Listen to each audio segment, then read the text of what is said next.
Hello बच्चों, चलिए प्रश्न को पढ़ते हैं। हैबर विधि से अधिकतम उत्पादन के लिए अनुकूलतम दशाएं हैं। आपको अभिक्रिया दी हुई है। हैबर विधि के अनुसार जो अभिक्रिया है N2+3H2 से प्राप्त है 2NH3+Q कैलोरी, और आपको विकल्प दिए हुए हैं। विकल्प ए है निम्न ताप तथा उच्च दाब, अर्थात विकल्प ए में आपको दिया हुआ है निम्न ताप होना चाहिए और उच्च दाब। विकल्प बी में है निम्न ताप, निम्न दाब तथा H2 की निम्न सांद्रता।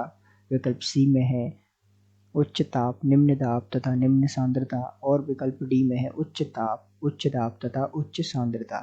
तो आइए बच्चों, ऐसे प्रश्नों को हल करने के लिए सबसे पहले हम मुख्य अवधारणा पर चर्चा करते हुए इन प्रश्नों को समझते हैं और विस्तार पूर्वक इन पर चर्चा करते हुए सही विकल्प का चुनाव करते हैं। तो सामान्य रूप से ये जो अभिक्रिया है इसमें हो क्या रहा है, यदि हम बात करें अभिकारक के मूलों की, तो यहाँ इस अभिक्रिया में 3 और 1 4 मूल हैं। अर्थात जो मूल हैं अभिकारक के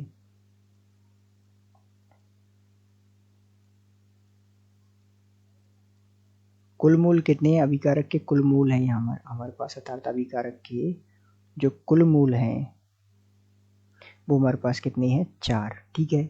और उत्पाद के कुल मूल कितने हैं? तो उत्पाद के कुल मूल वो हैं 2। तो जब भी हम यहाँ 4 अधिक है 2 से, तो जब भी हम अधिक मूल से कम मूल की ओर आते हैं हमें किसकी आवश्यकता होती है? उच्च दाब की। तो इस परिस्थिति में हमें इस प्रश्न को हल करने के लिए उच्च दाब की आवश्यकता है। एक तो ये परिस्थिति आ गई, साथ में हमने देखा कि इस अभिक्रिया में क्या निकल रही है? ऊष्मा। तो हमें इस अभिक्रिया को और अधिक इस दिशा में अर्थात अग्र दिशा में बढ़ाने के लिए, अर्थात और अधिक उत्पाद को और अधिक बनाने के लिए हमें किस प्रकार की आवश्यकता होगी? हमें निम्न ताप की आवश्यकता होगी। तो दूसरी परिस्थिति क्या होगी? निम्न ताप। तो परिस्थिति कुल क्या हो गई कि हमें निम्न ताप तथा उच्च दाब की आवश्यकता होगी ताकि हम अधिक से अधिक उत्पाद प्राप्त कर सकें। तो इस प्रकार हम कहेंगे कि दिए गए प्रश्न का सही उत्तर विकल्प ए है। आशा करते हैं आपको समझ आया होगा। धन्यवाद।